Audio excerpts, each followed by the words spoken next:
Hello, degenerates. What is up? Welcome to Past the Pigeon, a definitive ranking for unhinged anime dating sims. You're either lost or you're fucking weird. And I think it's mostly the latter, so let's get into it. Before we get started, can I get a big round of applause for our MAGFest staffers in the room right now?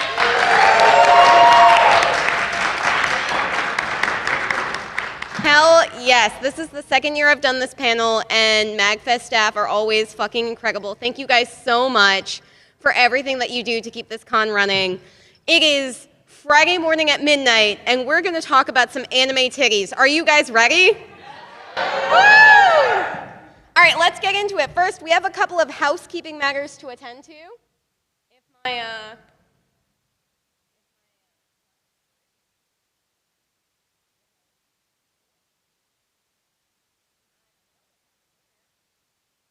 There we go. So this presentation is going to contain a lot of spoilers for anime dating sims. If you guys are putting off some anime dating sims and you're worried about hearing about the endings, you're going to hear about some endings. That's just, consider this your one and ongoing warning. We have a ton of spoilers in here. Secondly, this presentation is going to include some adult images. Those adult images are of a sexual nature, and that also includes some things that might be violent, that might be a little gory.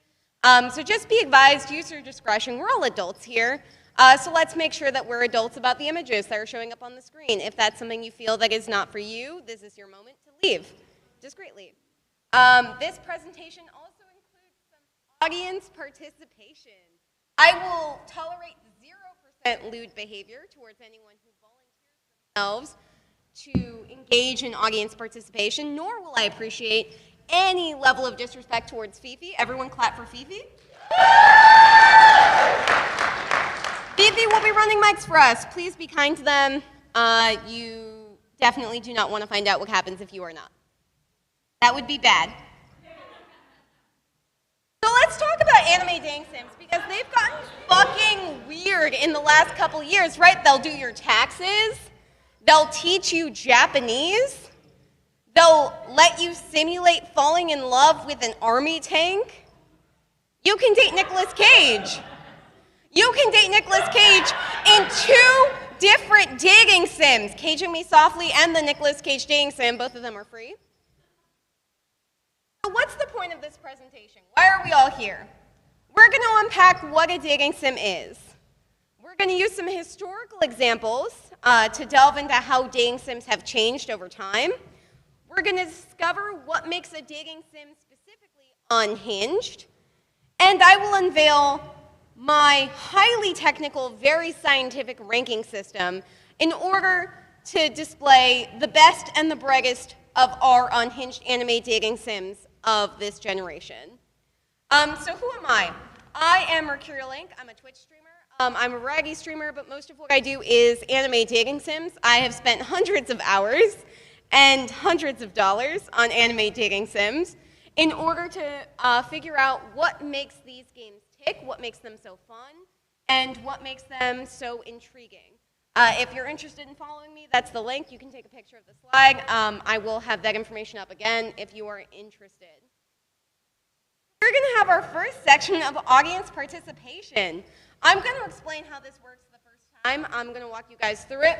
Our good friend, our assistant Fifi, is going to find a human sacrifice from the audience who is going to answer a trivia question. But everyone in the audience is invited to play along, because you will be able to enter your answer into an online survey. You'll be able to see what the crowd thinks of the trivia question as well. So our first audience participation question: which of the following is not the premise of a currently existing dating sim? We have 4 dating sim premises here. One of them is not. We have number 1, your horse god blood allows a harem anime where you are collecting ingredients. You are a marine biologist tasked with locating anthropomorphic fish. classmate, a Tyrannosaurus Rex, replaces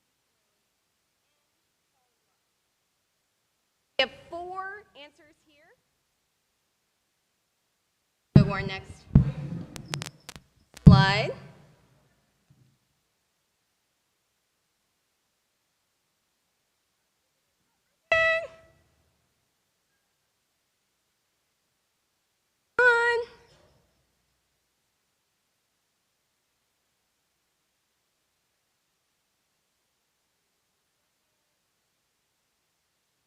And while we do that, if we could have hands up for a volunteer so that Fifi can come through and find us a volunteer.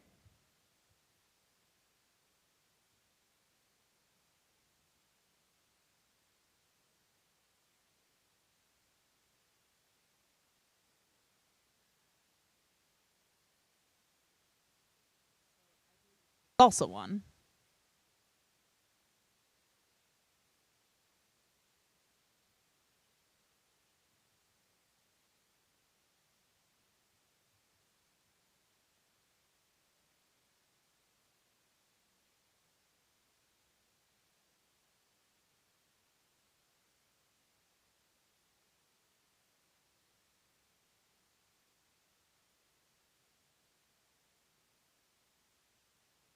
Have a volunteer while we get this sorted.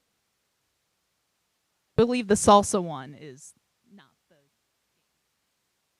I have, by a show of hands, who agrees salsa? Who thinks another answer? Show of hands.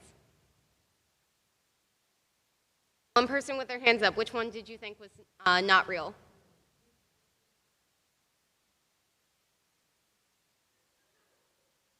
Rex is fake.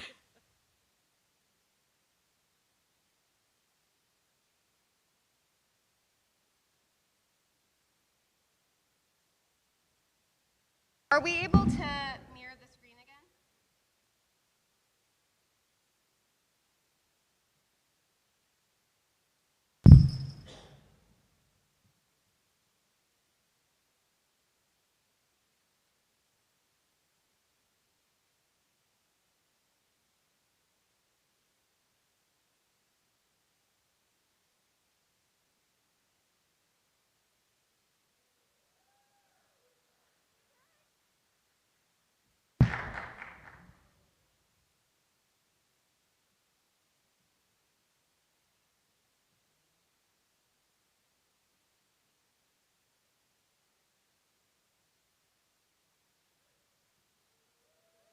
Woo! Sometimes you just have to wiggle a cable.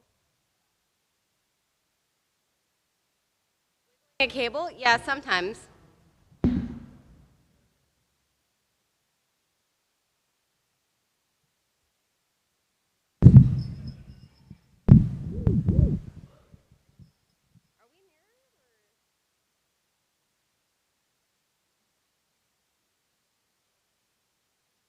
All right, so we're going to keep going while we figure out this tech issue, but the answer is that the false answer is the salsa one.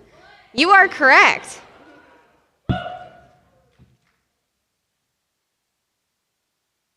Are we, tech, are we still mirrored or?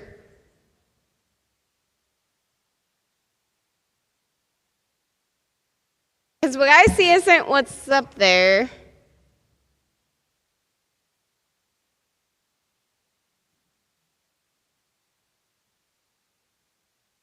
There we go. So obviously the horse god answer is my horse prince. We have Jurassic Heart, in which you seduce your classmate whose ukulele you break in class. It is actually really sweet. It's a free dating sim. It's very quick to play. And it's very cute. And of course we have Shark Dating Simulator XL. I did have to blur out the titties. It's got plenty of boobs. So what makes a dating sim? What makes something a dating sim specifically? Before we get into this, I'll say this is a definition that I have crafted. This isn't something that comes from somewhere. This isn't like an official definition. This is just something that I've come up with after hours and hours of playing dating sims. So what do we have? What qualifies and what doesn't qualify as a dating sim? So the primary goal of the game has to be romance. So something like Stardew Valley that has romance components, or Fire Emblem Three Houses, which has romance components, is not a dating sim because there are other primary goals that are not romance. In other words, the win condition of the game has to be related to being able to romance characters. You know what, Marriott? This is homophobic. The romance must be explicitly textual. It can be hand-holding, it can be smooching, it can be sexing. It has to be explicitly romantic and not just queer baiting. It has to be actual romance. And finally, you must be able to fail to smooch. There's nothing wrong with visual novels or webtoons, but if something is just a webtoon that you're reading, like Lore Olympus, that's not a dating sim, that's just a story that you're reading. So, unfortunately, by this definition, I am not insured. The official licensed dating sim released by a life insurance company in Japan is not a dating sim because the entire point of the dating sim is to reject your romantic suitors in order to learn how life insurance works. By that same definition, Class of '09, which bills itself as the anti-dating sim, definitely isn't a dating sim. It's really more of a race to the bottom to see how quickly you can get arrested, burn down your school, or end up incarcerated in a mental facility. It's really not a fun game. I played it off stream because I didn't think it was going to be interesting, and it was what it was. It's time for another aspect of audience participation. The earliest dating sim in Japan was made to be played on which of the following consoles? The Atari, the SG-1000, the NES, or the Game Boy Color? Can I get a show of hands for volunteers for a Dear Fifi? And while we do that, maybe I'll get our...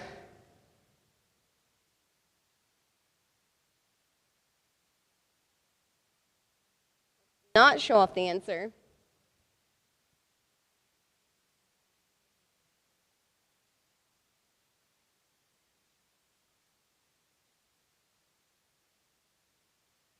I'm going to guess NES. The NES? Can I get a show of hands? Who supports the NES answer? Lots of people. Who says Atari? Who's got the SG-1000? A couple of folks. And who's got the Game Boy Color to round us out? No one thinks Game Boy Color. All right, we all think it's earlier than the Game Boy Color, at least. The correct answer is actually the SG-1000. So one of the earliest pioneers of the dating sim genre, I know a lot of people here, if you're cultured and know early dating sims, probably would say Dostoevsky. We're going to talk about it. It's actually Girls' Garden, which was developed by Sega in 1984. Now, some of you, if you know Sega as a company, may take issue with this question and say, well, Mercurial Inc., isn't it true that Sega was a Hawaiian company back in the 1960s and they weren't a Japanese company, and therefore this is a flawed question? Sega was taken over by a Japanese conglomerate in 1982. It is a Japanese game. Don't at me. We'll fight. So Girls' Garden is sort of the beginning of the dating sim genre. It's very cute. You have a singular love interest. You play as a girl. Your boyfriend is sick. You're bringing him flowers. For some reason, you have to jump over bears to do this. It's the debut creation of Sonic creator Yuji Nima, which is very funny in retrospect. It plays a lot like 2 parts Donkey Kong, 1 part very early Zelda in how its game mechanics function. It's mostly just jumping over bears and finding flowers. It's very cute. It's not a visual novel, which is interesting because a lot of early dating sims sort of fall into that category of visual novels. And like I said, the gameplay involves trying to avoid angry bears. It's pretty cute. When you find your love interest, it plays wedding bells. I know this is the steamy sexual content you guys came here for at midnight. What I think is most interesting about the fact that Yuji Nima made one of the first dating sims in history is that this is where we ended up as a society. And I don't know if Yuji Nima knew that that's where this is going. So let's talk about visual novels specifically, because very quickly the dating sim genre did become dominated by the visual novel. And that's where we talk about Tenchitachi no Gojo. Tenchi Tachi no Gojo was released in 1985. It's a visual novel. It's extraordinarily horny. But it is one of the first dating sims that was recognizably anime in its format. You can see, even though it's very early pixel art, it does look like it was made in MS Paint, yes. But it is very recognizably anime style nonetheless. You have a singular love interest. But what I think is most interesting about the mechanics of Tenchi Tachi no Gojo, and something that I haven't seen in really any dating sim before or since, is that in order to seduce the love interest, you actually have to have her friends approve of you. So the entire mechanic of the game involves having your dating sim love interest's friends actually like you, which is very funny. It is definitely extraordinarily horny, like I said. It gets a little risque. I told you I was showing you pornography. This is what the people want. Let's talk about Dokiesi. In 1992, what's widely regarded as the very first dating sim jumps onto the scene. And it creates basically every trope known to mankind under the sun. The classmates in love, the visual novel. It's really an eroge at its heart. It's also very pornographic. Steam actually did release a cut that allows you to see the original porn in the original game. So if you're interested in that, go to Steam. You're a high school boy. You're trying to date one of your classmates. Sometimes you can date your school nurse. That route is sort of considered to be a bad end. Nonetheless, it has a lot of what are considered to be the modern tropes of the dating sim genre. So you're a student, you're trying to fall in love with your female classmates, you're promising yourself to each other under this like magic tree. Marriott wants us to have a specific login. It also has one of the first uses of time mechanics, so you have to use your time wisely. You have to choose between having interactions with one girl versus another. So that's pretty cool. It also has 14 different dateable options, which is one of the first games that actually had a multitude of different girls that you could fall in love with. And there's a harem ending, so that's kind of fun. The harem ending actually is a lot like the Stardew Valley harem ending. You have a specific item that you can go find in a secret ending. Again, it's horny. How do you like the Sim Machine? Let's talk about Tokimeki Memorial, because Tokimeki Memorial in 1994 saw how well Dokiesi did and said, let's make some goddamn money off this genre. No, truly, they said, let's make some money. It was a major breakthrough in the genre's popularity. Again, we have a male MC, all-female dating options. This one mechanic is, I think, hilarious. You have to keep a high level of relationship with all of the girls that you date, or they'll start rumors behind your back. And then they'll gossip about you, and you will lose hearts with everybody. So it's one of the games that really encourage you to actually go forth and try and romance everybody at the same time. It emphasized stats, which is one of the first games that did that, and it was really still very horny in a lot of ways. When this game came out on the Saturn console, it was one of the best-selling games in Japan. It spawned a female version in which the female MC had a rival. Her entire mechanic was about shopping. It's called Tokimeki Memorial Girl Side, and it's really cute. Sentimental Graffiti in 1998 capitalized on this same popularity, and again, we see a male MC seeking to romance female classmates. You guys are starting to see the tropes emerge. You had 12 dateable characters, and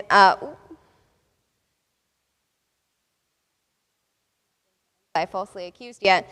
And one of the cool things about Sentimental Graffiti is that you get a letter when you start from a girl that says, I can't wait to meet you again.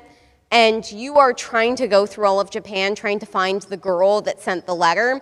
As a middle schooler, you moved all throughout the entire country. So you go to various cities, you have to manage your time. So again, we see this development of using like timed mechanics and other things like that in order to be able to complete the game. There is an easy mode that lets you see where girls are at specific points, which I think makes it a little bit easier to complete. It's a fun game, even still. I highly recommend if you can find an emulator of it. Let's talk about Enzai, Falsely Accused. This is one of the first visual novel dating sims that was ported over to the United States in English. It had cult popularity. I think you guys will see why in a moment, but it was extraordinarily sexual, with a high emphasis on non-consensual sexual encounters, which may be your thing, maybe not.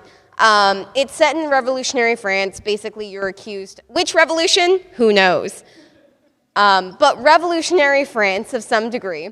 You're accused of a crime that you didn't commit, and you either have to prove yourself innocent or find yourself in a variety of increasingly sexual situations. I can't imagine why anyone found this to have cult popularity. I mean, I can't imagine. How did this become such a popular game? I have no idea.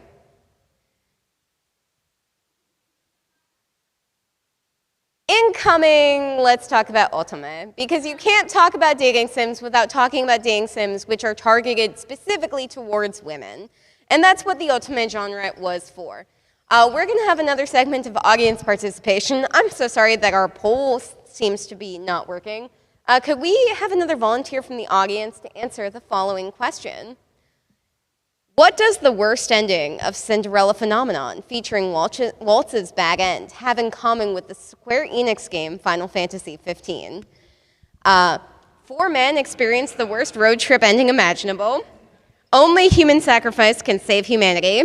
Or the protagonist makes a bad decision to trust a crystal. Someone is blinded. This is a question that may only appeal to me. There is a Venn diagram between the people who play lots of dating sims and the people who played Final Fantasy XV to completion.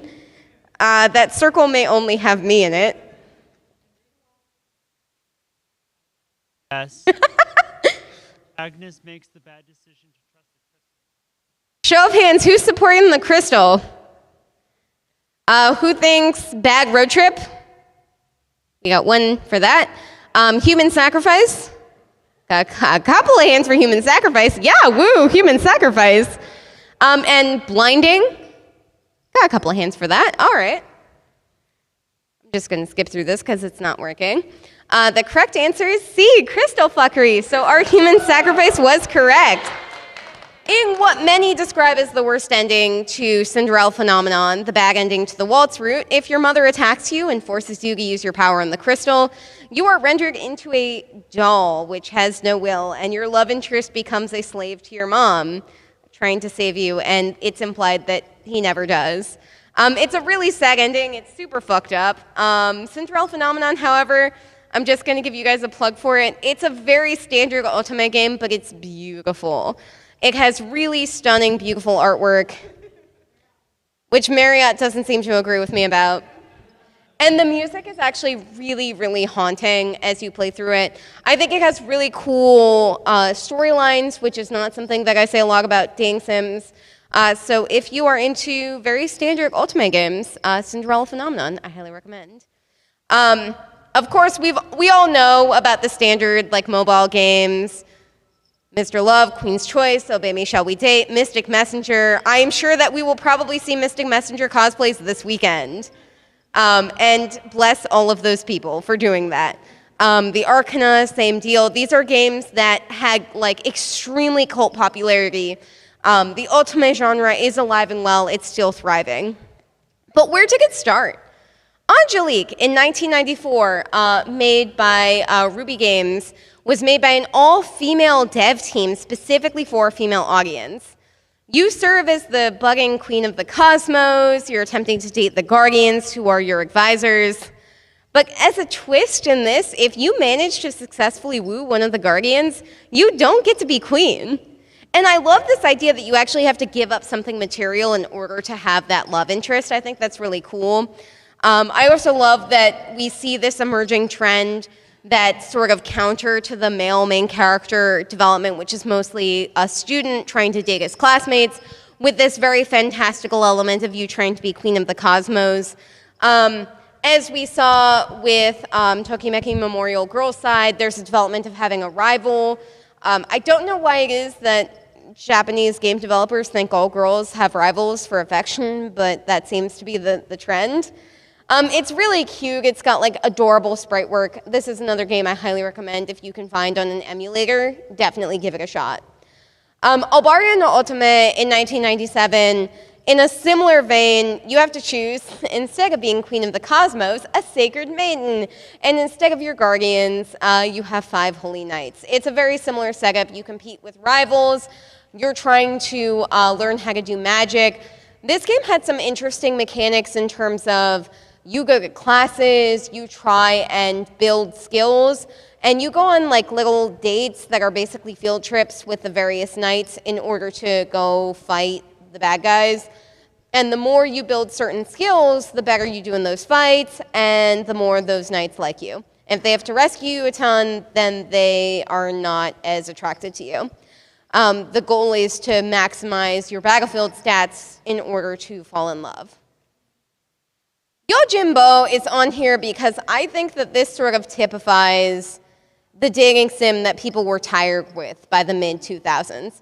It's very pretty. It lacks any substance. Here's a great example. It's called Yojimbo. There are 6 love interests in this game. 3 of them are called Yo, Jin, and Bo. They exist only to create the pun in the name bodyguard. That's it. There's no reason otherwise why they're called that. They exist just to create the name of the dating sim. It is one of the first dating sims that was ported to the United States, along with Enzai Falsely Accused. It's Otome, not MLM, but similar deal. You play basically as a teenager who finds a amulet at an archaeological dig. When you find this amulet, you have this vivid dream of a princess being murdered, and you are transported into the past at an unspecified time into the body of that princess in order to try and prevent her murder. It's a visual novel. It's basically just point-and-click dialogue tree choices. It's very pretty. You can find it on JSTOR for $18. I don't speak Japanese meaningfully in any way. I can tell you that the English localization team for this game did not give a single fuck. And the reason I can tell you that is that Hatsuhime at varying points just starts speaking Spanish for no reason. At one point, she and one of the Ronin that she's trying to romance start talking about ER, the TV show. They discuss elephantitis, and then she quotes Taylor Swift lyrics. It's just weird. It was fun, though. If you want to get drunk and spend like an hour going, what the fuck, it's a great game to play. So to recap, early features of dating sims. We're seeing trends emerge, mostly heterosexual, sure, with male-based games focusing on very realistic dating scenarios between a male MC and his female classmates. The female MC games sort of focusing on these more fantastical, maybe isekai elements. Their text-heavy visual novel formats. I think we can probably classify at this juncture most of these games into one of 2 categories, the Mary or the Madonna. They're either very wholesome, sort of like blushing while you hold hands, or just full-blown hentai games at this juncture. We don't really have a lot of crossover between them, not that there's anything wrong with hentai, go hentai. And there's, there's breaking the fourth wall, there's trying the player for being too horny, and a lot of these games generally focused on young men as the audience, although as we saw with Otome, women were a rising target audience for dating sim games. And now we reach the pivotal question. What makes a dating sim unhinged? Let's talk about the pigeon in the room. So, when Hatoful Boyfriend was released, it creates a couple of things that are notable about the dating sim genre. The first of which is, you'll notice a lot of these games that we've talked about, including Girls' Garden, which was developed by Sega, a major video game publisher. It marks this shift from these big companies building video games into small indie developers. Another thing that you'll notice is that this was really meant as a parody to the genre. Hatomoa, who developed the game, she's also involved in Murder by Numbers and a few other games that have developed over the years, created this game as an April Fool's joke. It was so popular that the website that was hosting it crashed twice while trying to host this game. And her intent in doing this was to create something that had really deep lore, that parodied the genre, but took it very seriously in the parody. And it succeeded, truly. So now it's time for another aspect of audience participation. So I'm going to need a human sacrifice to volunteer to answer the following question. Speaking of unhinged, in Hatful Boyfriend, why is Hyoka allowed to attend an all-boys pigeon school? A, caring for the pigeons who remain there as ghosts. B, no reason is ever provided in the game. C, as an emissary of peace in the bird wars. Or D, to curb gang violence in the school. Fifi, if you would.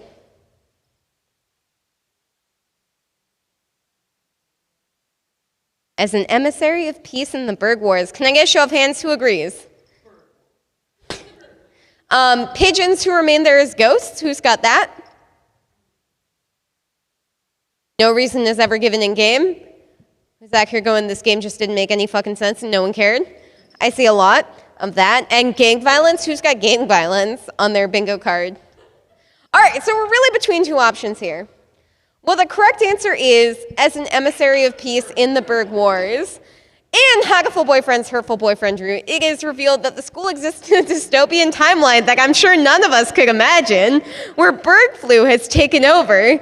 And scientists, as a way to curb the bird flu, have killed all the birds, or tried to at least. You enter the scene as one of the few humans who is immune to the bird flu. And so you are sent to the pigeon school as an offering of peace. You are, of course, promptly chopped up into little pieces and murdered while your friends try and solve your homicide. This is a game that truly, each of these pigeons does have like an anime boy persona behind them, but at no point do you see that while you're romancing them. This is what you're looking at while you're flirting with them. Truly, you're not going to be fantasizing about bird eggs in the school infirmary with someone who looks like a person, obviously. And you know, doves do reach sexual maturity within a year of birth, so age is just a number, right?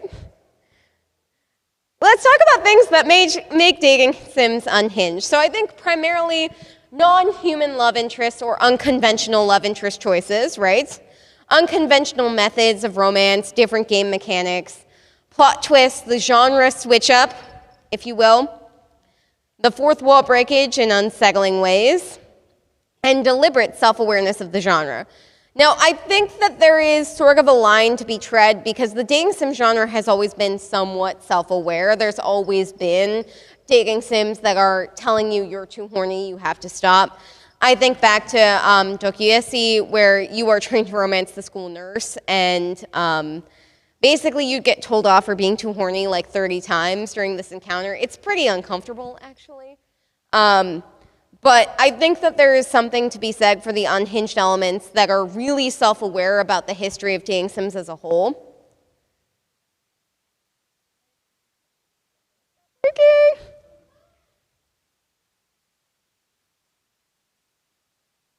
There we go.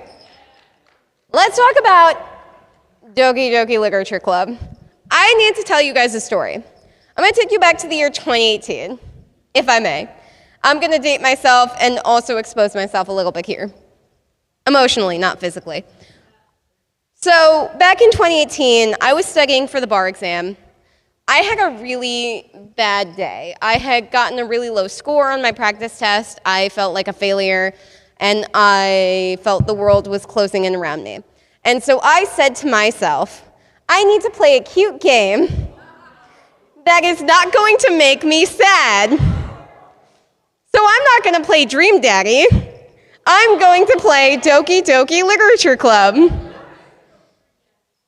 So by the sounds happening in the audience, I think you guys can imagine what happened to my mental state next.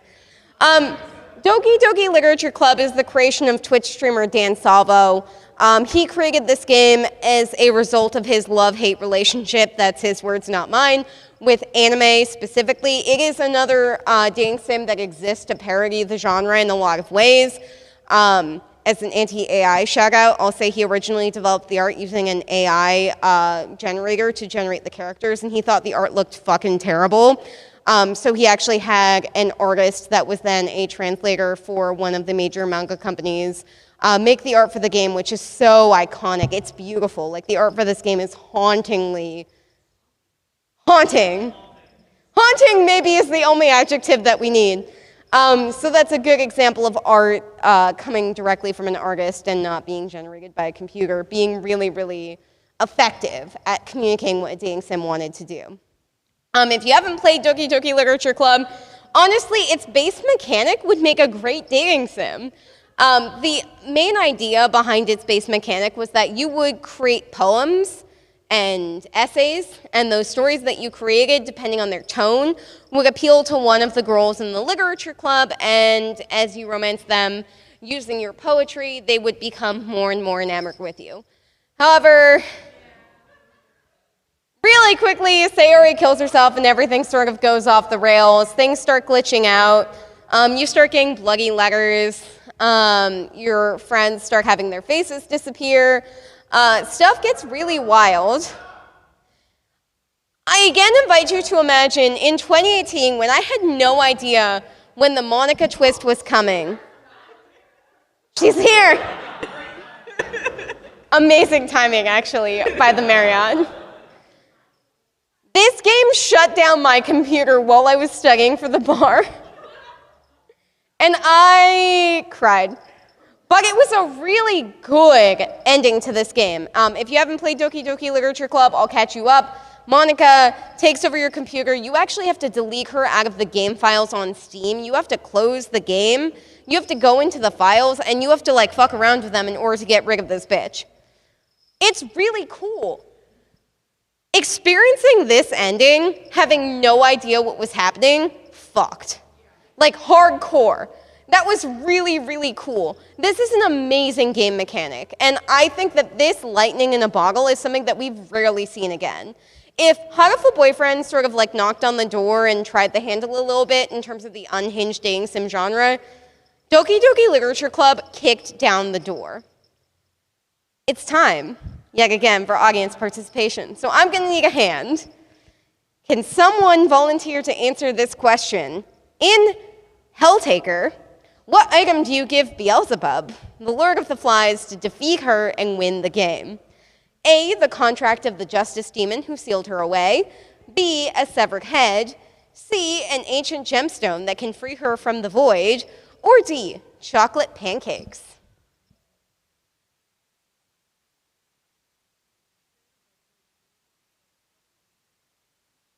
It's absolutely fair if you've played the game. So you're very confident in your answer of chocolate pancakes? Can I get a show of hands who's trusting the guy who's played the game, chocolate pancakes? Anyone think Justice Demon holding her contract? Anyone think a severed head? That's a really fucked up answer for someone to have put here if it's not true. Ancient gemstones, anyone? Okay, we're all in on the guy who's played the game. That's very fair. And you know what? The correct answer is, in fact, chocolate pancakes. Helltaker is really cute, by the way. It's basically a puzzle game that allows you to go through levels very quickly. The art's adorable. All the girls that you can date in it are super cute. I cannot recommend enough playing Helltaker. It's a little bit, but it's fun. So, Merc, where do you come in? This is how I play games. This is the handwritten guide that I made to completing Monster Prom during the pandemic. This is the original Monster Prom game with each ending crossed off where I had finished it or not. This is how I play games. I enjoy this. And I took that and I turned it into a chart that tracked various metrics for every single dating sim that I played. This is just part of that chart. What are we doing here? What did we do with that? I played dozens, if not hundreds, of anime dating sims. You'll recognize some of these titles here. This isn't even all of them. It's some of them. But they're on this list, and I played all of them in order to figure out how to quantify what makes unhinged dating sims so fun to play and what makes the best unhinged dating sim. And I came up with a rating system that has 5 categories. The first is the number of different dateable options. I think this is probably the least relevant because sometimes there are games that maybe have, 60 or 70 dateable options, which are maybe, very, as deep as a shower. And so that may be less fun to play, and you might have more fun playing with 1 or 2 dating options that are very deep. However, I think that this is an important component of replayability. If you want to go through and see all of the different routes with various characters, the number of possible love interests that you have, that's a huge deal. Bang for your buck. This requires math. I'm not going to make anyone do math here today, but I tracked basically the time it took me to complete a single run of the game. I multiplied it by the replayability, which was the repeat content for run. So what I did is I quantified as a percentage how much of the game content was new every time that I played it again, and I divided that number by the cost. I'm not going to do that math for you here today, but you're just going to have to trust me. The depth of lore, this is a score on 1 to 10. Commitment to the bit. I shit for the bit. We have to have commitment to the bit. I think that a lot of dating sims, especially parody dating sims, just do not care about the game that they've created. They just wanted to make something funny. I'll put the attack helicopter dating sim into this category here. It needs to take itself seriously. And the more seriously it takes itself, the more fun you're going to have while playing it. How unhinged it is. On a scale of 1 to 10, how fucking nuts is this game? Spiciness. That's very important. Again, a scale of 1 to 10, with 1 being very little romance or just like declarations of love, and 10 being full-blown sexual acts depicted on camera. I did actually give every game, I ended up giving them 2 scores in spiciness. One was visual spiciness, one was verbal spiciness. So if there was very little sexual acts depicted, but the text was very spicy, I gave it a high score. If one of those scores was more than 3 points higher than the other, I gave it the higher score. If they were within less than 3 points of each other, I averaged them. Again, that's math I'm not going to do for you guys here tonight, but you're just going to have to trust me on that. I want to give you an important caveat before we jump into these dating sims. I have yet to find a dating sim I haven't enjoyed playing. Maybe that says something about me as a person. But every single game that I played in order to bring this list to you tonight was an absolute fucking delight. Every game that I'm recommending to you here is a game that I'm honestly and earnestly looking you here dead in the eyes, holding your hand and saying, you might have a good time playing this. If this is your shit, I mean, you're here. You might enjoy it. So let's talk about the number of potential dates. And before we get started, I'll let you guys know every one of these categories I gave a runner-up and a winner to. And this is based, again, purely off of math from my spreadsheet. I put the equations in, and I let the numbers do the talking.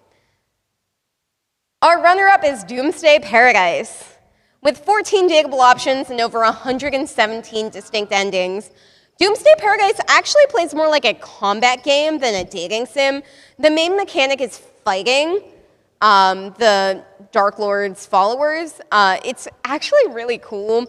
It's multiplayer. You can play it with your friends. It is $15, so it's a serious contender for bang for your buck. I've played probably about 50 hours of this game, and I haven't even scratched the surface on the achievements or the endings. You're going to come back for it. If this is your shit, it's going to be your shit a lot. I think it's an 8, mostly because the art of the characters, which you'll see in a second, and also because the storylines are really out there. They're very fun. They're very creative. I really had trouble guessing what was going to happen next in this game, and I think that that's very valuable in a game. And it really, the lore it has, it takes, it commits. You're trying to fall in love before the end of the world. Either you can, or you're going to wander the wastelands after the apocalypse alone forever. It's a really cute game. These are your playable characters. Again, the art is so unique. I think that this is a game that just like has a very distinct art style, and that is really cool because this is not something that you see in a lot of dating sims. These are some of the love interests that are available to you. They're very hot. Are hot spider mummies your thing? Are angels your thing? Are vampires your thing?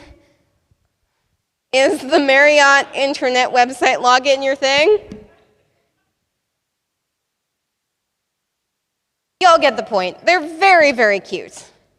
Umbra, the tentacle girl, is a streamer. She starts a cult.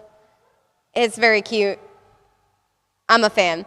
And the winner of this category is Crush Crush. Yes, the idle dating sim that you can get on your phone for free. It has, I'm not joking, 62 different girls. I did have to change this number because they just added a new girl. It is entirely free to play.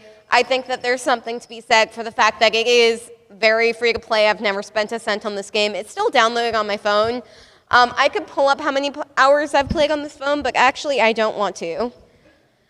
It doesn't have a lot of lore, I'll admit. You're the sexy chosen one. That's it. That's it. You're the sexy chosen one, and therefore girls are attracted to you. It is what it is. At times, I think it gets very spicy in terms of the text messages that you can have with other girls. There's a full food kink text message chain that you can have with Wendy. I mean, if that's your thing, that's your thing. I think it's great. You date a bear? You do, in fact, smooch a bear? You make a lot of jokes about smooching bears. I'm not joking. It's a bear. You date a bear. I'm not kidding. I'm barely lying. I got bumped. Bang for your buck. Our runner-up on this, or rather our honorable mention, I had to add one category to this one, is Boyfriend Dungeon. If you played Boyfriend Dungeon, you probably get why. There are 7 romanceable options. I would say in terms of replayability, I don't know that it's a game that you'll play multiple times, but it's a game you could spend 100 hours doing one playthrough of. It is incredibly and unjustifiably horny for no reason. I received a sext from one of these characters of a sword, and it was more horny than any dick pic I've ever received. Now, maybe I'm a sword-loving lesbian, and that's why I don't think dick pics are that sexy, but, I mean, swords. Unhinged, it's an 8. It has a ton of additional content. It also plays, again, there's a major combat mechanic to it. The basic idea is that all of the people that you can romance are weapons. They can turn into a weapon form. You can wield them in the dungeon in order to fight. It's got really cool music. It's got a really cool fighting mechanic. You can spend hours just doing fights without doing any of the romance components, which I think is very cool. Again, Sunder, why are you so horny? I don't have an answer. It's just this. He doesn't have a shirt. He never wears a shirt. He doesn't need one. His sword doesn't need one either. I mean, this is a good shot of the combat mechanic. It's very cute. It also has non-binary characters. There are 2 non-binary characters that you can romance, which I think is very lovely. And this is a shot of all of the swords. They're actually adding more characters to the game, so that's kind of cool. We're going to talk about the runner-up. Perfect Date. Why is Perfect Date? I don't have an answer for you. Perfect Date has 6 romanceable options. All of them are cats. All of them are cats that used to be people. The basic premise of this game is that you show up to basically a desert island called Cat Island. You're a researcher that's hired to look at what's happening with the local cats. And as you delve deeper into the game, you unlock more of the mysteries of this island. You learn more about what's going on with the cats. You learn more about what's going on with the creepy professor. You can die in this game. And by die, I mean it is possible to get shot in the face. And not in the sexy way. I spent a lot of time playing this game, and I still don't feel like I've scratched the surface on it. There's just a ton of stuff to see. You actually have to complete all of the bad endings and all of the good endings in order to go back and get all of the perfect endings. There are some things about this game which I think I struggle with a little bit in terms of the base mechanics. Like, you can't jump from chapter to chapter. There's no chapter select. So you have to replay the full game anytime that you want to like find a particular area where you're looking for an achievement. However, I find this very charming. Despite myself, I was charmed by the cats. You have to basically manage your time and resources to either do romance, research, or recon around the island. There's a hot pirate captain cat called Captain Libby that I'm obsessed with. I may be the only one. The winner of this category is Max Gentleman. Sexy business. If you have played this game, you know why. It only has 12 romanceable options. However, they all, as you can see from this map, have interactions with each other.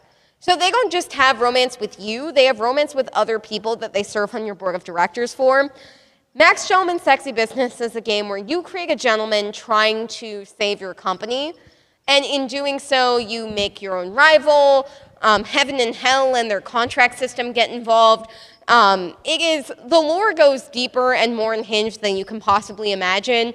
And during each phase of this game, you basically play as a business idol tycoon, trying to build up various aspects of your business. I think it's kind of fun.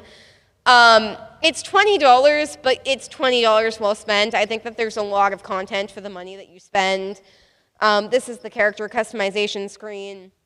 They've got like hundreds of different lunch dates that you can go on, lots of different outfits that you can get, different art, different mini games.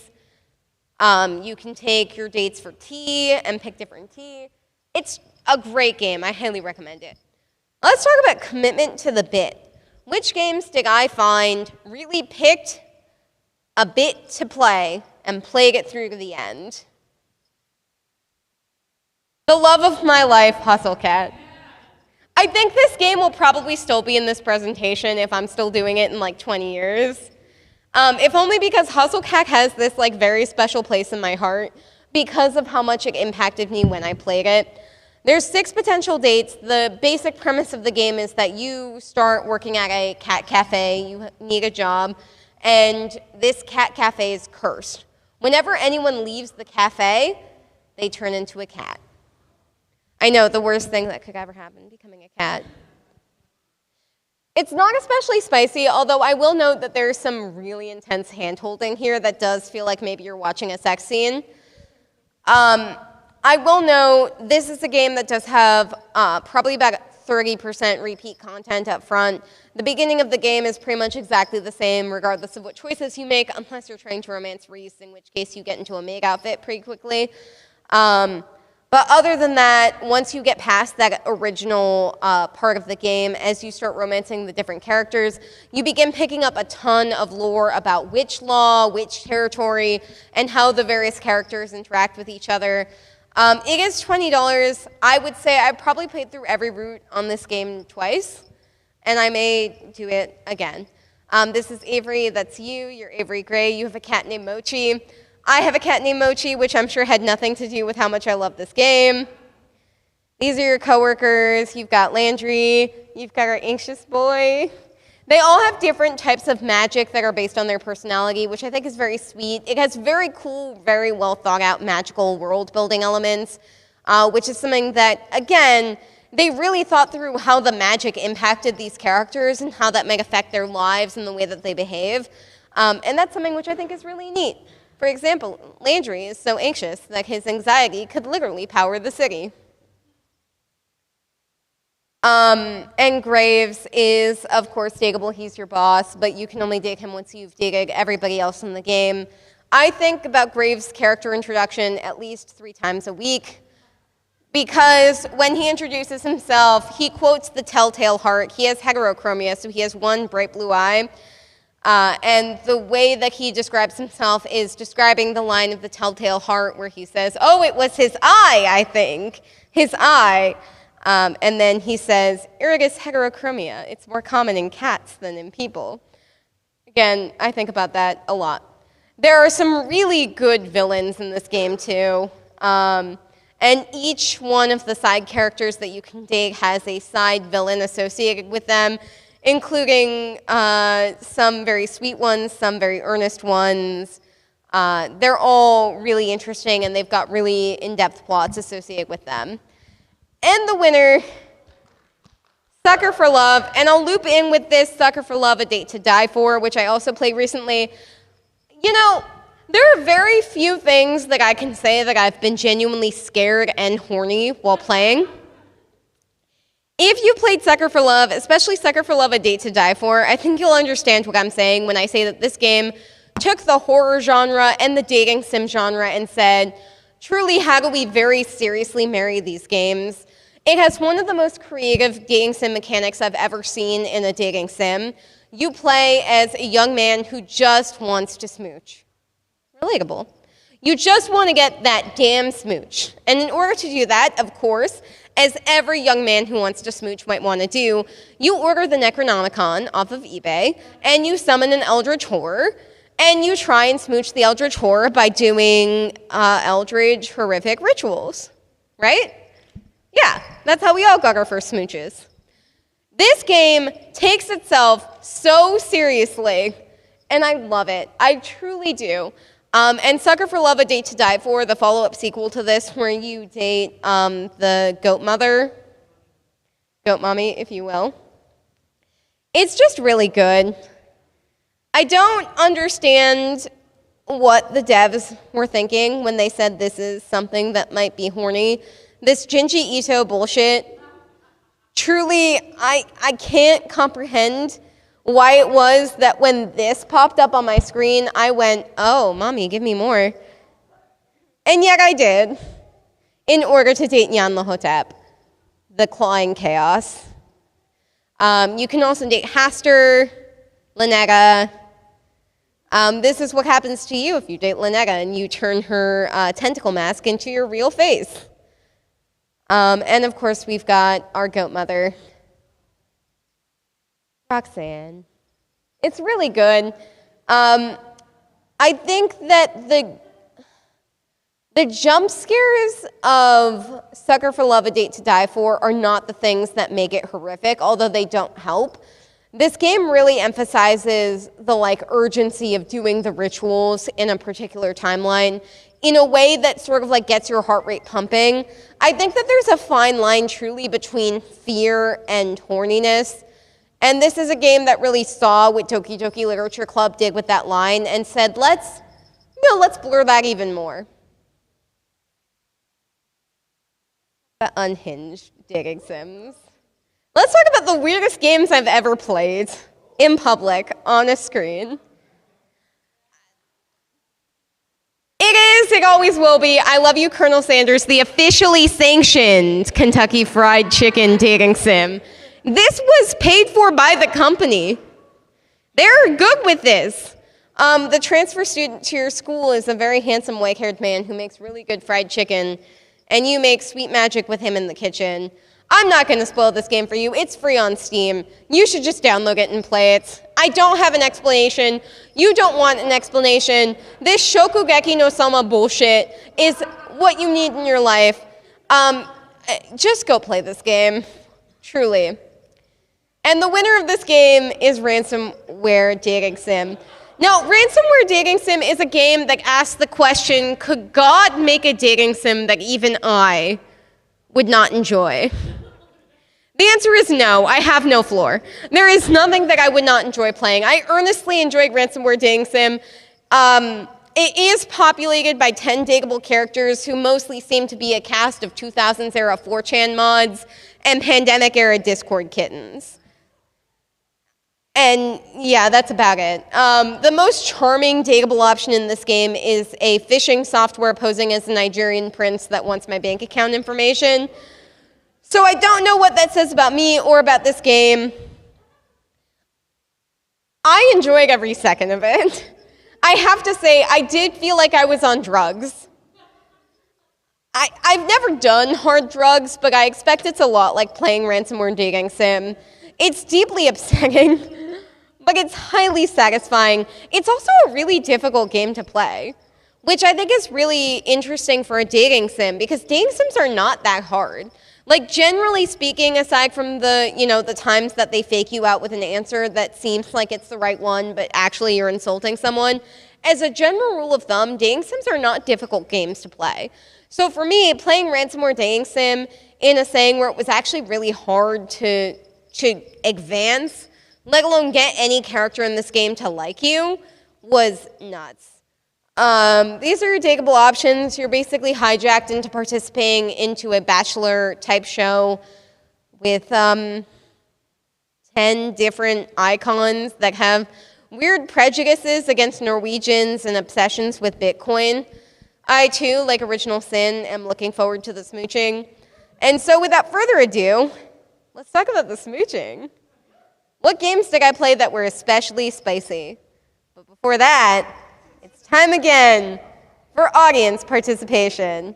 Can I get a volunteer to answer this question? Speaking of spiciness, if you were a Leporide fucker, which of these hooked on you a Dead by Daylight dating sim routes would most appeal to you? Huntress, Wraith, Trapper, or Spirit? This requires you to know taxonomy and obscure dating sims. It is also okay to guess. You still get a prize if you get it wrong. I see a hand. I'll still bribe you. We gotta keep things moving. Trapper. All right, show of hands. Who agrees? Trapper. Can I get a show of hands for Huntress? Wraith? Spirit? Nice. Okay, we seem pretty evenly divided. Really quickly, how many of you have played this game? Dead by Daylight dating sim? Interesting. Dead by Daylight maybe, but not the dating sim. So the correct answer is the Huntress. Leporidae is the formal name of the subclass of mammals that includes bunnies, and Huntress has a bunny mask. All right, let's talk about spicy dating sims. The runner-up of this is Romancylvania. It's horny. It's so horny. The entire point of this game is to be horny. That's all I can say about it. It's $25. It's really expensive. It plays like a Castlevania side-scroller. But it really is just so goddamn horny. Every aspect of this game is just infused with sexual desire in a way I cannot even begin to describe to you. Also, the fact that Medusa calls you an emo fuck, which you are. I'm going to insert a not joke here and keep moving. And the winner of this is Max Gentleman's Sexy Business. We are revisiting this game. This is, as a fact, the only game I've ever played on Twitch that I had to censor to avoid being demonetized. This is the only game on this entire list of more than 30 dating sims that we've covered just in this presentation, let alone the dozens more on top of that that are on my secret list, that actually required that I put on the blur function so that I didn't get my stream kicked off of Twitch. Like I said, it plays like an idle dating sim. This is with the censorship bars on, as you can tell. There's a side mini game where you duel with various dating options and you rip off their clothes with your sword. I like this. I like looking at it. We're going to keep moving. Let's talk about overall high scores. Now, the runner-up and honorable mention in this category are games that didn't have particularly high scores in any given category, but were overall very fun games to play. Why is the Marriott fucking with me tonight? Did you say it's Hanukkah? Oh, I was like, why are we slandering Jews and it's not Hanukkah? Whoa. What I did is basically I looked at every single game. I scored them in order on each category. I gave them basically a ranking. So if it came in second on Bang for Your Buck, it got a 2 for that category. And I averaged out the numbers that they got on each. So a game that wasn't first in every category but might come in third in every category overall scored higher than a game that came in first in one category and 10th in another. Again, a lot of math was involved. I had to use Excel spreadsheets to do this for me. You're just going to have to trust me unless you want to do math with me here tonight, which I don't think anyone does. Our honorable mention is Kaiju, a Kaiju dating sim. It's really cute. It's just very cute. The mechanic of this game is you destroy national monuments to make people fall in love with you. The art is just adorable. It's really fun. It's $10. I really enjoyed playing this. It took me about 4.5 hours to play through all of the routes, so I wouldn't say it's a serious contender for bang for your buck. $10 might be a bit steep for that amount of gameplay that you have. Certainly there are games that were $10 that I got a lot more playtime out of, but the playtime that I got was very high quality. I really enjoyed it.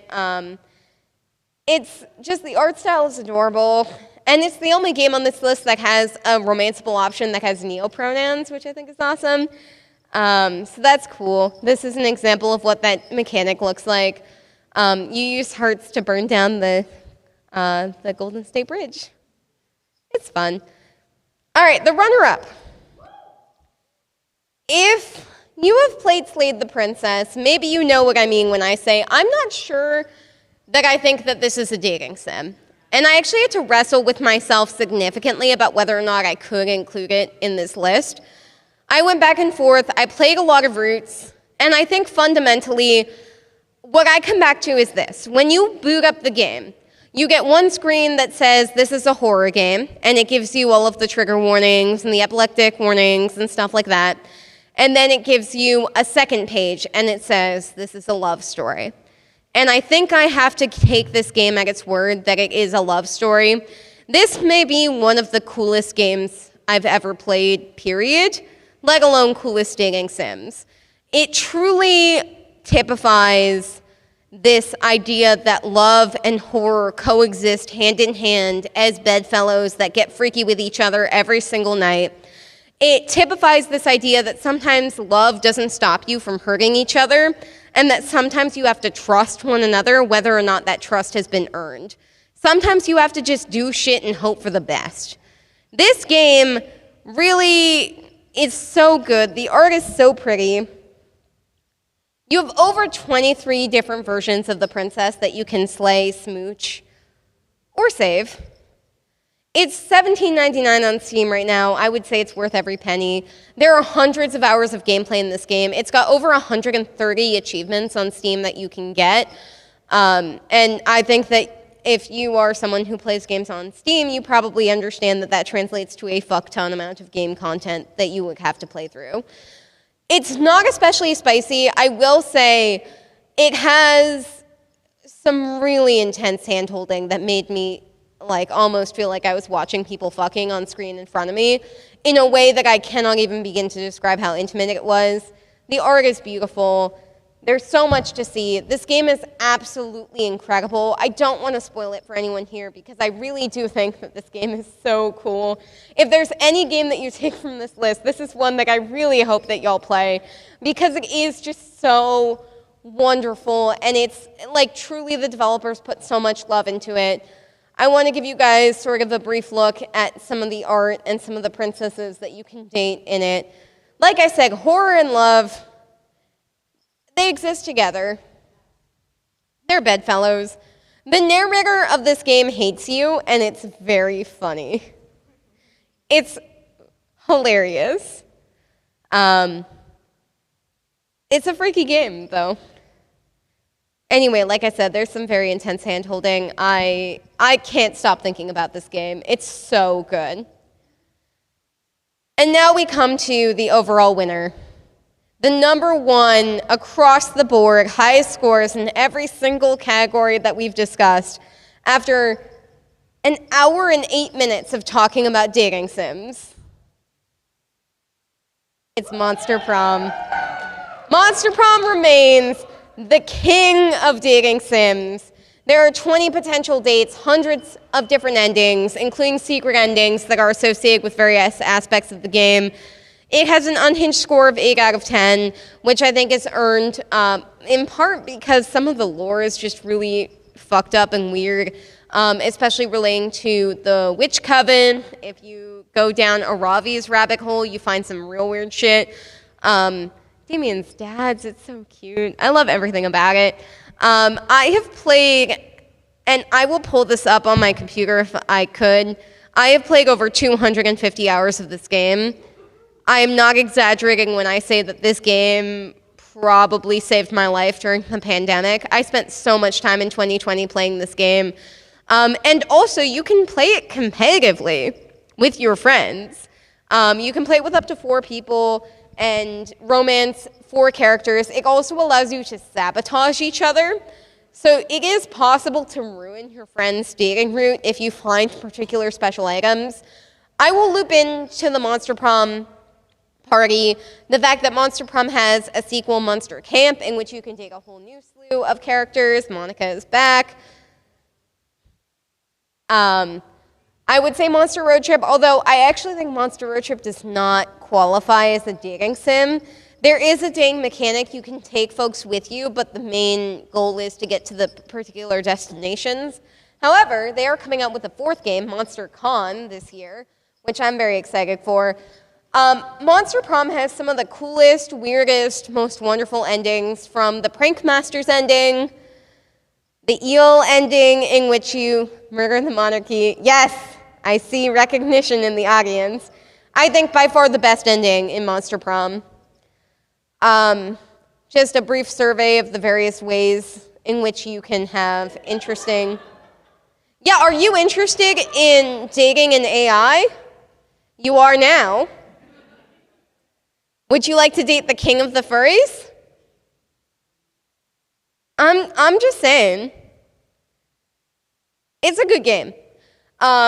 If you know what the reverse Romanian Wilkinson is, you should meet me outside, and we'll find some guacamole, a handful of marbles, and a penguin mask. There's so many dateable options in this game. It's just absolutely insane how many characters there are. And of course, I will see you all at the orgy ending. So, to conclude our exploration of the dating sim genre, I think the current trend towards weird and wonderful dating sims is a direct result of the fact that dating sims have stopped being within the purview of major development companies, and by and large, almost every single game that we've talked about tonight is an indie developed game that has come from small developers who have made essentially a single franchise. Beautiful Glitch, which developed Monster Prom, has basically just developed the Monster Prom franchise. The Men Who Wear Many Hats, which developed Max Gentleman Sexy Business, only ever made 2 games. It was Max Gentleman and Max Gentleman Sexy Business. And I think that this is a good thing. We're looking at games that were made by people who truly were invested in and loved the stuff that they were making. And this results in good games. I think across the board, we can agree that when people are passionate about the stuff that they're doing, it creates a better end product. The genres become more queer, more exploratory. We see more interesting things happening in terms of gender, in terms of dating dynamics. We've stopped seeing things that are actual simulated dating, and we've gone into this weird and wonderful world of smooching Lovecraftian horrors and cats and sharks, tanks, attack helicopters. I mean, it's awesome. And you guys probably want to play dating sim right now. So I want to bring us back as we end to what it looked like when these dating sims first arrived. There are so many games that exist in the universe of dating sims now that were probably completely unimaginable in 1984 when this game came out. When Girls Garden was developed by Sega, this is what the dating sim genre looked like. This was the limit. This was where the ceiling was. And now we have so much cool shit out there. We have hundreds of dollars worth of dating sims that we can spend our paychecks on if we choose. And for the discerning connoisseur, I hope that this helps you decide where to spend those well-earned dollars. If you do have an interest in any of these games, I have, for your convenience, put up here a list of every single game that I've mentioned in this presentation. Anyone who's interested in it, I'll put on Instagram a copy of the entire chart if people are interested in seeing how things broke down in terms of the math itself. If you'd like to see exactly what games we're playing, you can take a picture of this. This brings us to the end of Pass the Pigeon. I really appreciate you guys for letting me talk at you about dating sims for an entire hour and a half. Thank you guys for coping with our audience participation. Thank you guys for enjoying the weird and wonderful world of dating sims. And I'd like to say, can we get another really big round of applause for our MAGFest staff tonight? Hell yeah.